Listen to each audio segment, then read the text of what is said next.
Bismillah. Assalamualaikum warahmatullahi wabarakatuh. Alhamdulillahi rabbil alamin. Nahmaduhu wa nasta'inuhu wa nastaghfiruh. Wa na'udzu billahi min syururi anfusina wa min sayyiati a'malina. May yahdihillahu fala mudhillalah wa may yudlil fala hadiyalah. Ashhadu an la ilaha illallah wahdahu la syarikalah wa ashhadu anna Muhammadan abduhu wa rasuluh la nabiyya wa la rasula ba'dah. Allahumma salli wa sallim wa barik ala Muhammad wa ala alihi wa ashabihi wa man ittaba'ahum bi ihsanin ila yaumiddin. Yaqulullahu subhanahu wa ta'ala fi kitabihil azim ba'da a'udzu billahi minasyaitonir rajim. Ya ayyuhalladzina amanu ittaqullaha haqqa tuqatih wa la tamutunna illa wa antum muslimun. Ya ayyuhan nas ittaqu rabbakumul ladzi khalaqakum min nafsin wahidah wa khalaqa minha zawjaha wa batha minhuma rijalan katsiran wa nisaa'a wattaqullaha alladzi tasaaluna bihi wal arham innallaha kana 'alaikum raqiba. Ya ayyuhalladzina amanu ittaqullaha wa qulu qawlan sadida yuslih lakum a'malakum wa yaghfir lakum dzunubakum wa may yuti'illaha wa rasulahu faqad faza fawzan 'azima. Wa ba'du, i'lamu rahimani wa rahimakumullah fa inna ahsanal kalami kalamullah wa khairal huda huda Muhammadin Nabi sallallahu alaihi wasallam wa syarrul umuri muhdatsatuha fa inna kulla muhdatsatin bid'ah wa kulla bid'atin dhalalah wa kulla dhalalatin finnar. Amma ba'd.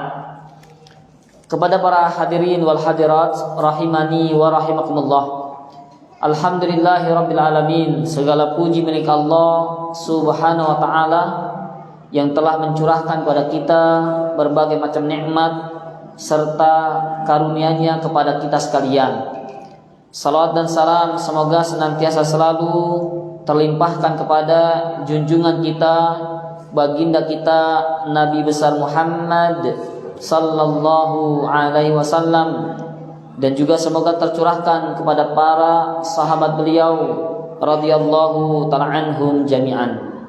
Ma'asyiral muslimin rahimakumullah.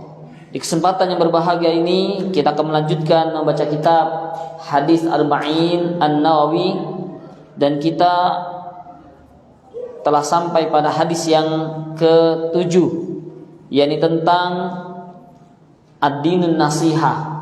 Agama adalah nasihat. Bismillahirrahmanirrahim. An Abi Ruqayyah Tamimi bin Ausin Ad-Dari radhiyallahu anhu anna Nabiyya sallallahu alaihi wasallam qala ad-dinun nasihah. Qulna liman? Qala lillahi wa li kitabihi wa li rasulihi wa li a'immatil muslimin wa 'ammatihim. Rawahu Muslim. Yang artinya dari Abi Ruqayyah Tamim bin Aus Ad-Dari radhiyallahu ta'ala anhu, bahwasannya Nabi kita yang mulia Muhammad sallallahu alaihi wasallam, beliau bersabda, ad-dinun nasihah, agama adalah nasihat. Qulna, maka para sahabat bertanya, liman, untuk siapa? Qala, maka Nabi mengatakan, lillahi. Nasihat yang pertama adalah untuk Allah, wali kitabihi, dan untuk kitabnya. Yang ketiga, wali rasulihi, dan untuk rasulnya.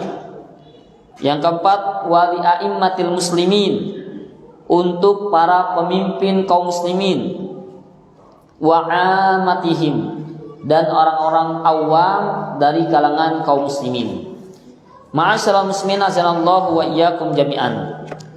Kita akan sedikit mengenal tentang at-tarjamah, yakni biografi sahabat yang mulia Tamim bin Aus Ad-Dari radhiyallahu ta'ala anhu.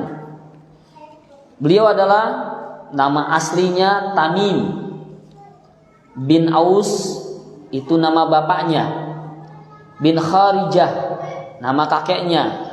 Bin Sud bin Juzaimah Al-Lukhami Al-Falistini.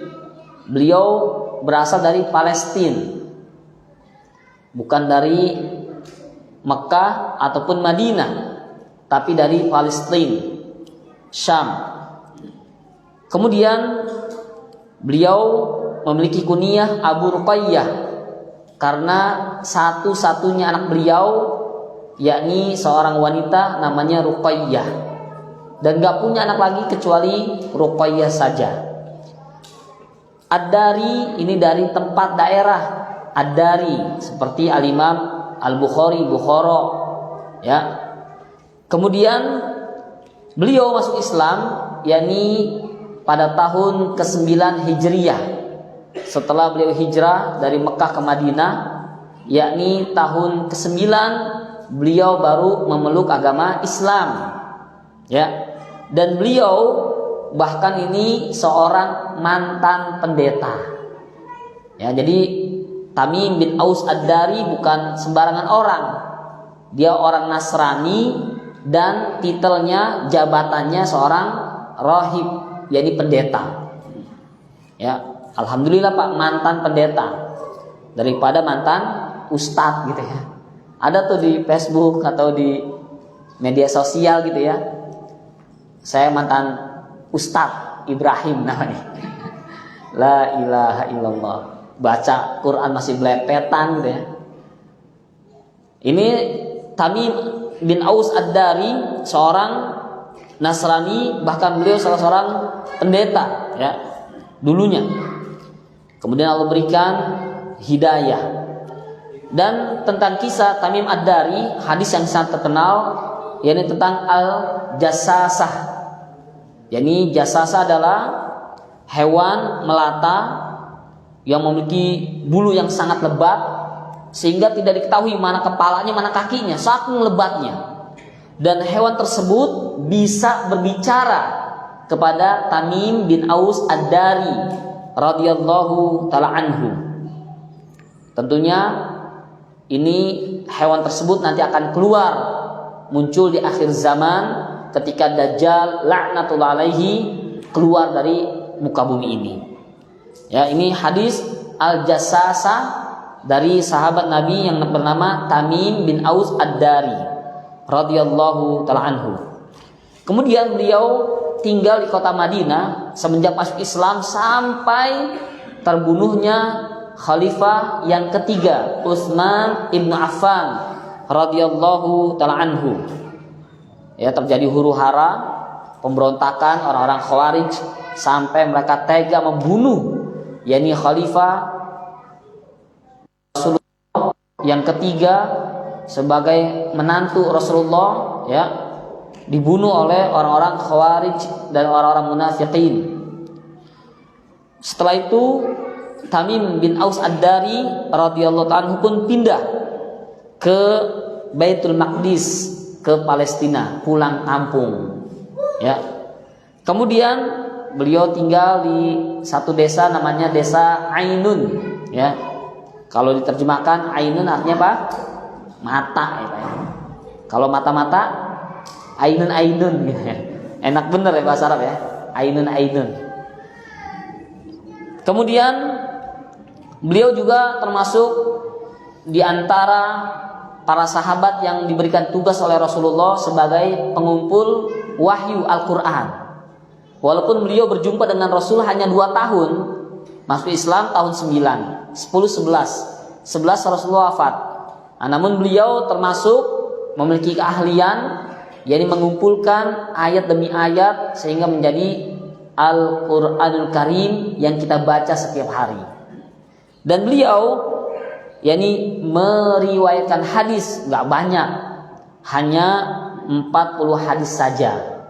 Tidak seperti Al-Imam Sahabul Jalil Abu Hurairah radhiyallahu anhu sampai 5.374 hadis. Kalau Aisyah radhiyallahu anha meriwayatkan hadis dari Rasulullah 2100 hadis, ya. Namun sahabat ini Tamim bin Aus Ad-Dari hanya 40 hadis saja. Bahkan yang lebih sedikit banyak dari Tamim bin Aus Ad-Dari, seperti siapa? Umar ibn Khattab. Seperti siapa? Abu Bakar As-Siddiq radhiyallahu taala anhu. Jarang kita dengar Pak ya, hadis dari Abu Bakar gitu ya. Ma'asyiral muslimin azanallahu wa iyyakum jami'an. Kemudian beliau orang yang sangat giat ibadah. Ya, ibadahnya itu Masya Allah luar biasa Pak. Terutama qiyamul lail, salat malam, tahajud. Padahal para sahabat itu ya ada yang benar-benar semasa hidupnya Nabi sebutkan 10 orang yang dijamin masuk surga. Ada yang Nabi memberikan tazkiyah, yakni apa? Ahli Badar, orang yang mati di perangan Badar itu masuk surga. Dan secara umum para sahabat mereka dijamin masuk surga. Radhiyallahu anhum wa radu an. Allah, mereka ridho kepada Allah dan Allah pun ridho kepada mereka. Tentunya keridhaan Allah, yakni apa? Mereka akan mendapatkan jannah, surga Allah Subhanahu wa taala. Namun walaupun para sahabat ini mereka telah dijamin masuk surga, enggak males-malesan ibadahnya. Kita dijamin surga belum tentu. Maksiat terus-terusan, terus ibadahnya males-malesan. Para sahabat enggak. Mereka walaupun dijamin surga, malah semakin giat untuk beribadah kepada Allah Subhanahu wa taala. Itu anak-anak siapa itu?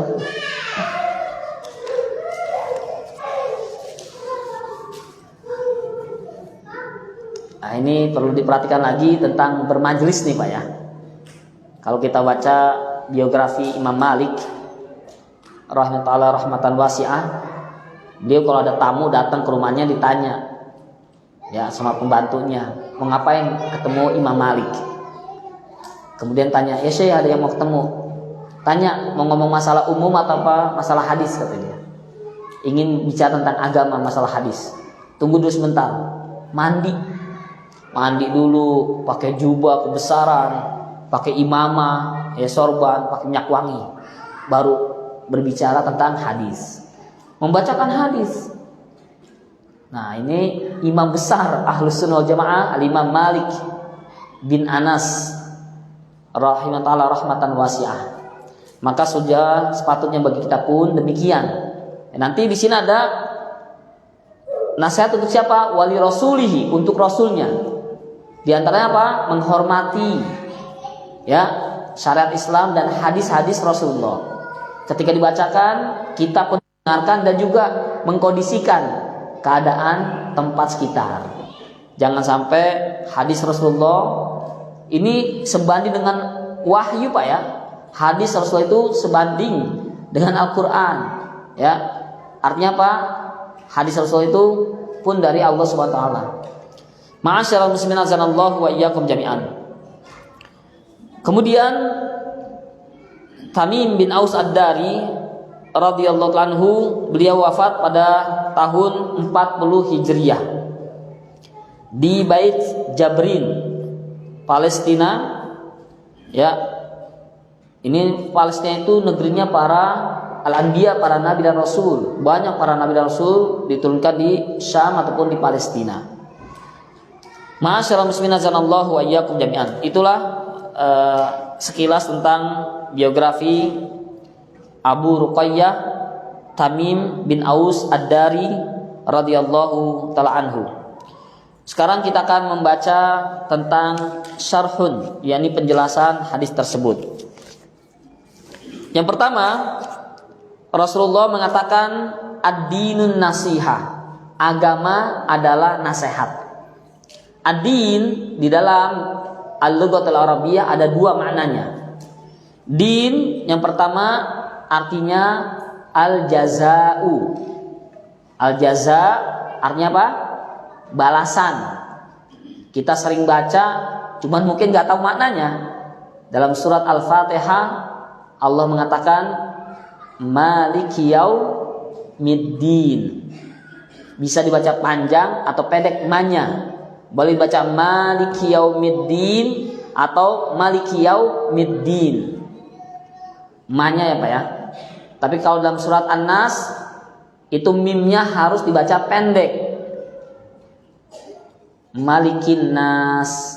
Enggak boleh Malikin nas. Ya. Di dalam surah Al-Fatihah Allah mengatakan Maliki yaumiddin, yang menguasai hari ad-din, pembalasan, al-jaza. Ya, kita sering dengar kalau orang yakni mengucapkan terima kasih kepada kita, syukron kasiran wa jazakumullahu khair. Ini perkataan sunnah. Jadi kalau ada orang yang berbuat baik kepada kita, ucapkan jazakallahu khairan. Itu jauh lebih baik daripada hadiah-hadiah yang kita berikan. Ya, Bapak dibantu, ditolong, atau dikasih makanan, minuman. Ya, jangan ragu-ragu. Ya, ucapkan qul jazakallahu khair. Ya, syukron kasiron. Terkadang ikhwan ini kalau diminta bantuannya, males proyek thank you katanya. Proyek thank you, terima kasih doang. Nggak ada duitnya katanya. Cuman syukron doang katanya. La ilaha illallah. Ya, jazakallahu khair itu jauh lebih baik. Semoga Allah membalas untukmu kebaikan yang berlipat ganda. Bukan hanya materi. Ya, Allah akan berikan kebaikan-kebaikan di dunia maupun di akhirat. Kemudian yang kedua, ad-din maknanya agama. Ya, dalam surat Al-Maidah Allah mengatakan al-yauma akmaltu lakum dinakum wa atmamtu 'alaikum ni'mati wa raditu lakumul islama dinan. Ya, dan aku redha Islam sebagai dinan, agamamu. Maka Nabi mengatakan ad-dinun nasiha. Yani apa? Ad-din, agama itu adalah nasihat. Berarti din di sini maknanya agama, din.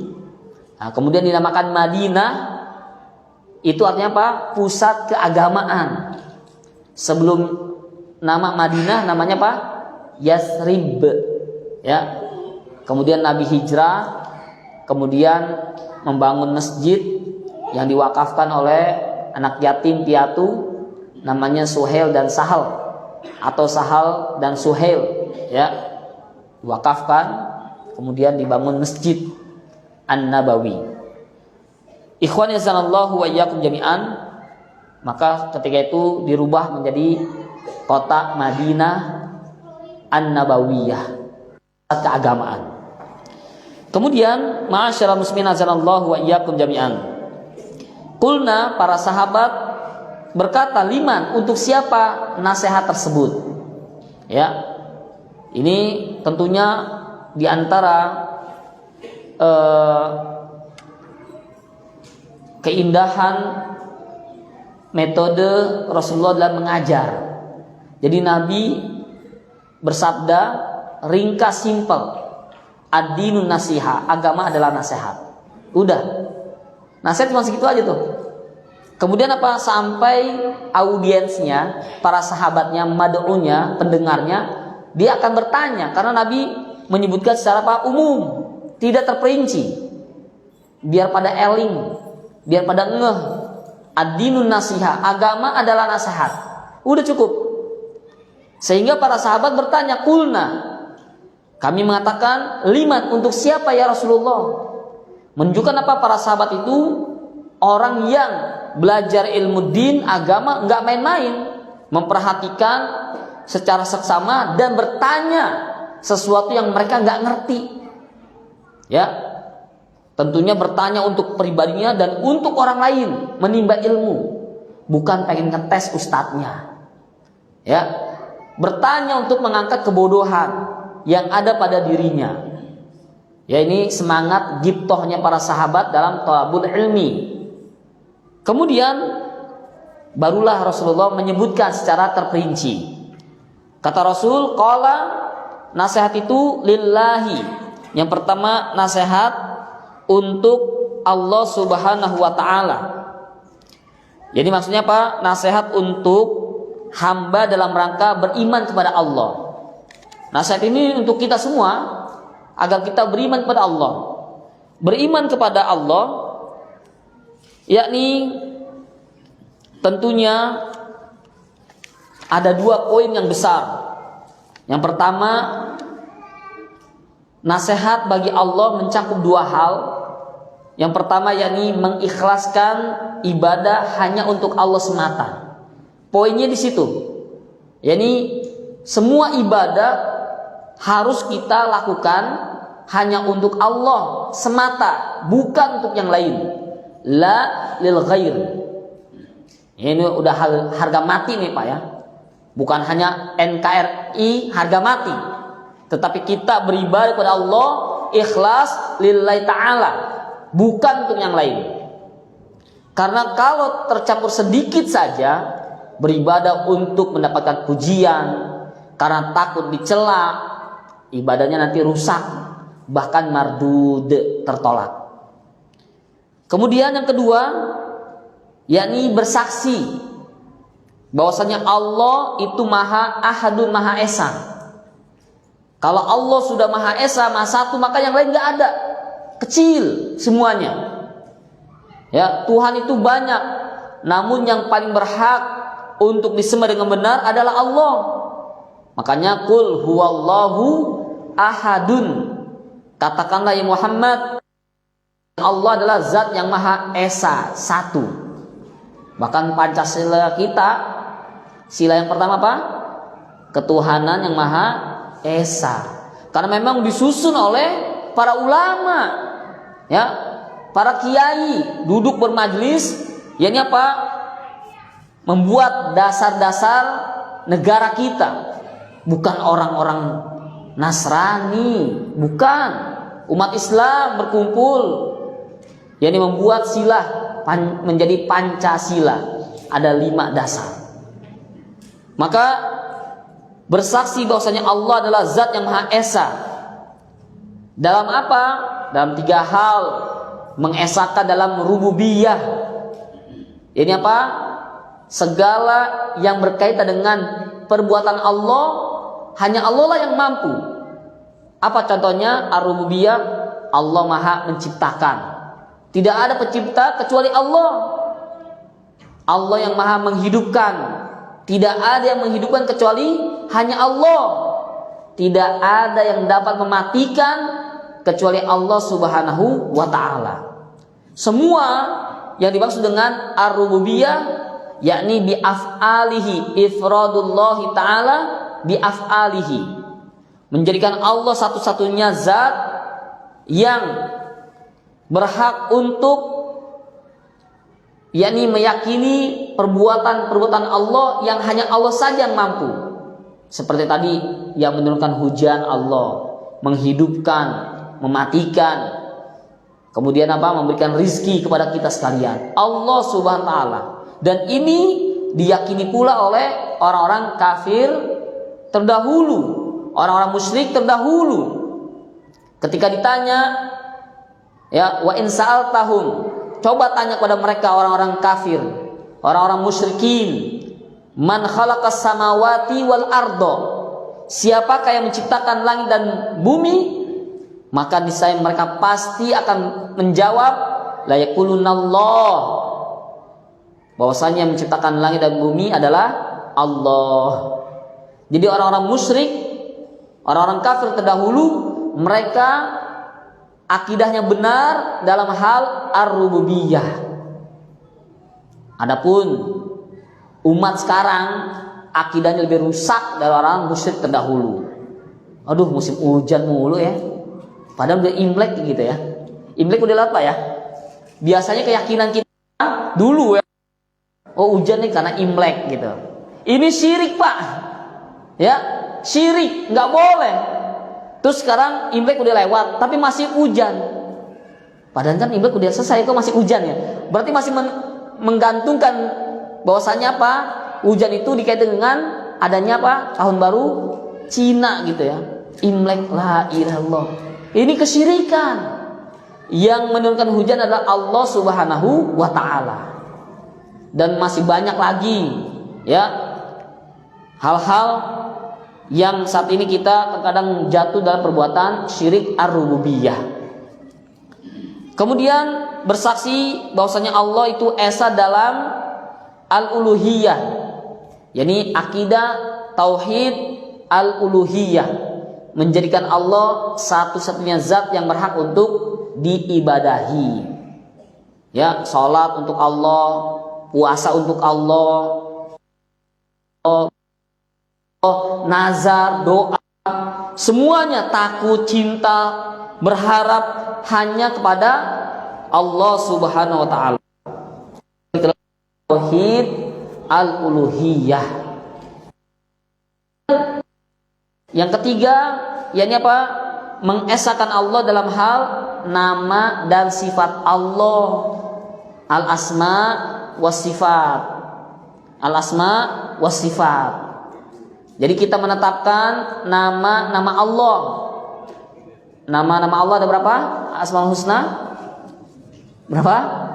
99 yang kita ketahui, yang Allah kabarkan. Padahal nama Allah itu ghairu mahsur, tanpa batas. Ya, 99 itu yang sampai kepada kita. Ya, kemudian sifat-sifat Allah, demikian sifat-sifat Allah tanpa batas. Ya, intinya adalah kita harus meyakini Allah punya nama, Allah punya sifat. Tentunya nama dan sifat Allah ini laisa kamislihi syai'un wa huwas samiul basir. Ya, tidak ada yang semisal dengan Allah, dan Allah zat yang maha, yakni al-basir, as-sami', sami'ul basir, yang maha mendengar lagi maha melihat. Allah punya nama Ar-Rahman, Ar-Rahim, ya. Allah punya nama Al-Jabbar, Allah punya nama Al-Ghaffar, Allah punya sifat Ar-Rahmah, ya. Allah punya sifat An-Nuzul, turun. Allah punya sifat Al-Yad, Allah punya tangan, ditetapkan. Allah punya wajah, tetapkan. Namun ingat, jangan pernah sedikit pun membayangkan bagaimana wajah Allah, bagaimana tangan Allah. Cukup meyakini sebagaimana Imam Malik mengatakan, al-istiwa'u ma'lum, bersemayam itu maklum. Ya, Allah katakan Ar-Rahmanu 'alal arsy istawa, Allah bersemayam. Ar-Rahman, Allah yang Maha Rahim, Maha Rahman, bersemayam di atas arsy. Istiwa, bersemayam maklum, sudah diketahui, bersemayam sudah. Ya. Kemudian apa? Wal imanu bihi wajibun, beriman Allah punya sifat istiwa wajib bagi kita. Wal kaifiyatu majhul, dan bagaimana caranya itu nggak ada yang tahu, cukup Allah saja sudah. Ya. Wasu'alu anhu bid'atun, dan bertanya tentang bagaimananya, ya, itu perkara bid'ah. Kenapa? Kalau sekiranya al-istiwa, al-yad, tangan, al-wajhu, wajah, Allah punya betis, asyab, ya. Kalau sekiranya ini hal yang rancu, pasti para sahabat akan bertanya. Ternyata para sahabat nggak ada yang bertanya, berarti sudah maklum. Walaupun pastinya Allah punya wajah tidak sama dengan wajah kita. Allah punya tangan tentunya tidak sama dengan tangan kita. Ya. Kalau mengatakan kalau Allah punya wajah berarti sama dengan kita dong. Lalu apa bedanya dengan kita? Ya pasti beda. Ya. Kamu punya wajah, punya. Monyet punya wajah enggak? Mau enggak wajah kamu sama monyet? Pasti enggak mau kan? Kamu makhluk, monyet makhluk. Sama-sama makhluk, tapi nggak mau disamain. Allah bukan makhluk, Allah sang khaliq yang maha menciptakan. Tentunya laisa kamislihi wa huwas samiul basir. Udah cukup itu saja. Allah punya tangan sesuai dengan kebesaran dan keagungan Allah. Tok, udah, nggak usah ditakwil, ya, ditakif, membagaimanakannya, mentaktil, meniadakannya. Tasbih, menyerupai tangan Allah nanti seperti ini, punya jari nanti kayak kita, enggak usah udah. Ya, cukup beriman. Wal imanu bihi wajibun. Jadi nasihat untuk Allah Dua poin yang tadi saya sebutkan. Kemudian yang kedua, kata Nabi, wal kitabihi, nasihat yang kedua untuk kitabnya. Kitab maksudnya adalah kitab suci Al-Quran, ya. Kemudian wali rasulihi, dan untuk rasulnya. Mungkin akan ada timbul pertanyaan, ya Ustadz, kenapa kok nasihat yang kedua ini untuk kitabnya? Kenapa enggak untuk rasulnya dulu?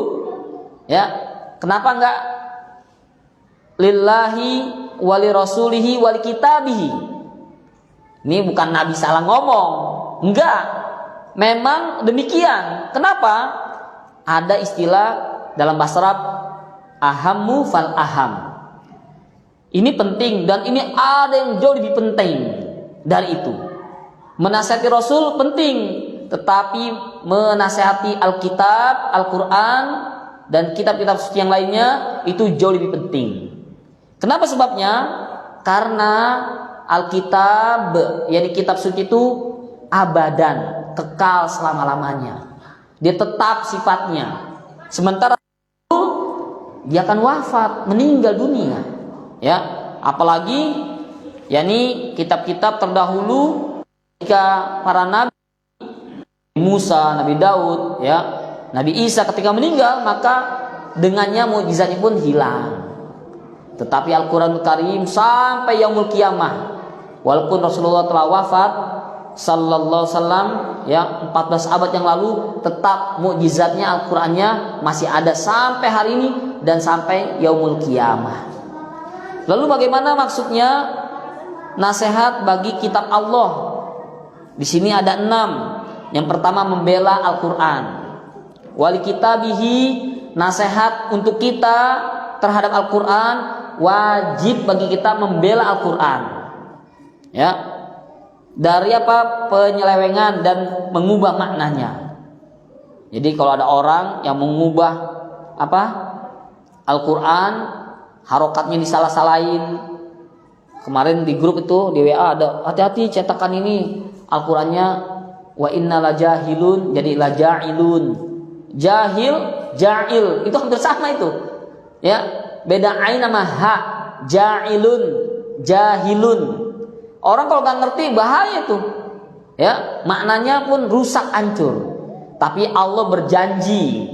Allah berjanji, inna nahnu nazzalna dzikra wa inna lahu lahafizun.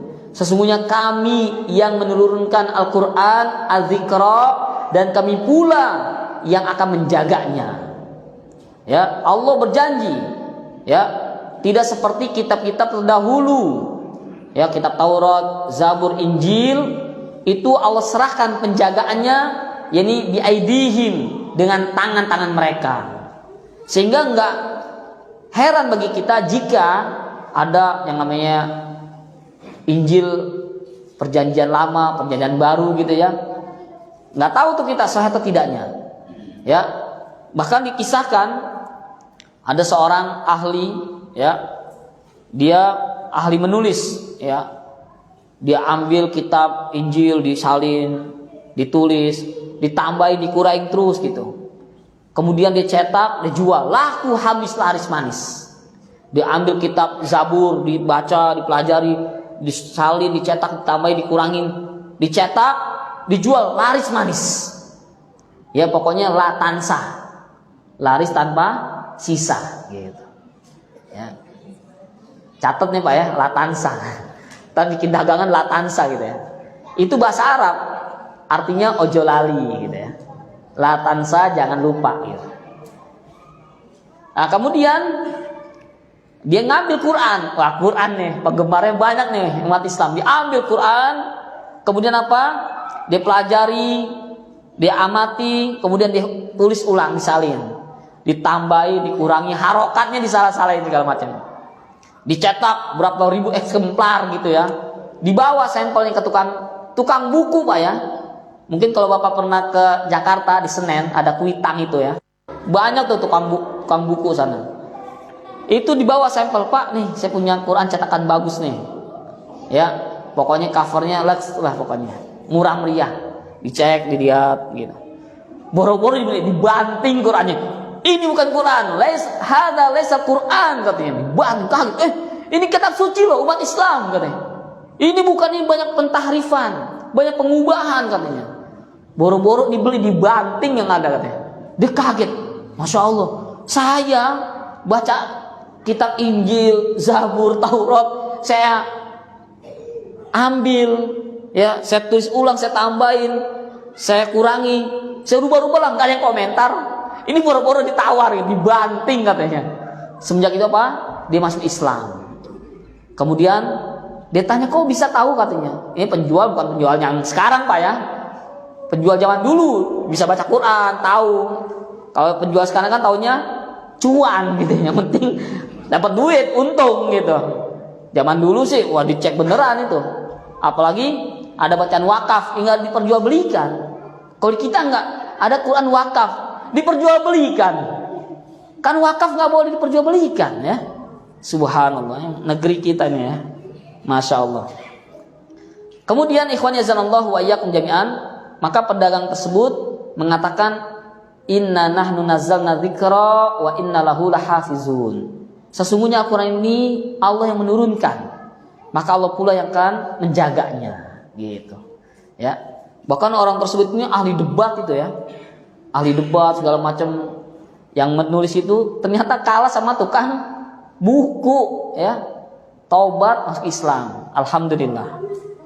Maka diantara nasihat untuk kita kepada Al-Quran, membela Al-Quran, ya, membela Al-Quranul Karim, membenarkan setiap apa yang dikabarkan di dalam Al-Quran tanpa keraguan. Ya, jangan ragu, itu Al-Quran, itu firman Allah. Bahkan dikatakan oleh ba'dus salaf, jika kalian ingin berbicara dengan Allah, baca Quran. Karena khitabnya itu untuk kita. Ya ayyuhalladzina amanu, wahai orang-orang yang beriman, ku anfusakum, jagalah dirimu. Allah sedang ngajak bicara dengan kita, jagalah dirimu. Kamu ini domir anta, ya, kamu itu khitab, orangnya ada. Kita sedang diajak bicara sama Allah. Ya, kalau pengen berbicara dengan Allah, baca Quran. Ya, jangan sampai nih baca WhatsApp tiap hari. Ya, update terlihat Facebooknya 5 menit yang lalu, WhatsApp 1 menit yang lalu, Al-Quran 1 tahun yang lalu. Ramadan kemarin, nah nanti mau Ramadan lagi buka lagi. Ya, kalau di WhatsApp itu kan ada Pak ya, panggilan 7, wah nggak dibaca nih. SMS-nya, WhatsApp-nya berapa gitu ya. 1000 itu SMS itu. Atau WhatsApp yang nggak baca-bacain. Ya. Allah juga ada panggilan azan sehari berapa? 5 kali. Pesannya juga ada. Ada berapa? 114 surat. Kita nggak pernah baca itu. Kalau WhatsApp dibaca, diupdate terus. Innalillahi wa inna ilaihi raji'un. Membenarkan setiap yang ada di dalam Al-Quran, semuanya benar. Karena ada juga pas orang kiai, ya, bahkan mungkin jabatannya punya gelar Gus gitu ya, bukan Mas Agus ini ya, Gus ya. Itu dia sampai mengatakan, ada surat Al-Baqarah ayat 120, walan tardo ankal yahudu walan nasara hatta tattabi'a millatahum. Orang yang Nasrani, Yahudi nggak bakal redo dengan agama kita sampai kita mengikuti ajaran agama mereka. Wah, ini ayat udah nggak berlaku nih, ya. Orang Yahudi sama saya temenan, friend ya. Dia selfie bareng. Jadi ayat ini sudah nggak relevan katanya. Subhanallah. Main ke apa sih? Nasrani itu di mana tempatnya? Yerusalem gitu ya. Pusatnya ke sana berkunjung, selfie sampai dia mengatakan ini ayat sudah nggak relevan lagi zaman kita sekarang. Al-Baqarah ayat 120, walan tardo, sekali-kali tidak akan ridho. Allah menggunakan lan, artinya mustahil, nggak mau. Ya, ikhwan yazanallahu wa iyyakum jami'an. Yang ketiga, menjalankan, yakni apa? Setiap perintah dalam Al-Quran. Jadi kalau kita ingin menasihati diri kita dengan Al-Quran, maksudnya apa? Yakni menjalankan setiap perintah dalam Al-Quran. Karena di Al-Quran itu isinya tentang apa? Yakni 3 hal. tentang kisah, tentang tauhid dan ahkam hukum-hukum. Hukum ini berkaitan dengan perintah dan larangan. Kalau ada perintah, kerjakan, ada larangan, tinggalkan, mudah, simple. Ya. Sampai-sampai Al-Imam Ibrahim bin Adham, beliau pernah mengatakan qara'tumul Qur'an walam ta'malu bih. Ya. Ada manusia, mereka mengeluh kepada Ibrahim bin Adham, seorang ulama di zamannya, wahai Syekh, kami tuh sering berdoa kepada Allah, tapi kok doanya nggak pernah dikabulin. Maka kata Syekh, matat qulubukum. Karena apa? Hati kami itu mati, nggak ada koneksi lagi. Kalau ibarat televisi sama antenanya udah dipasang tinggi, tapi kabelnya putus, dapat siaran nggak Pak? Nggak bisa. Kamu berdoa kepada Allah, tapi hatinya mati, nggak nyambung, nggak bisa. Di antaranya Pak, qara'tumul Qur'an walam ta'malu bih. Kamu baca Quran tapi tidak mengamalkannya. Itu diantara nasihat tentang Al-Quranul Karim. Saya kira ini dulu, nanti kita lanjutkan insyaallah taala ba'da salat Isya sebentar saja insyaallah taala. Assalamualaikum warahmatullahi wabarakatuh.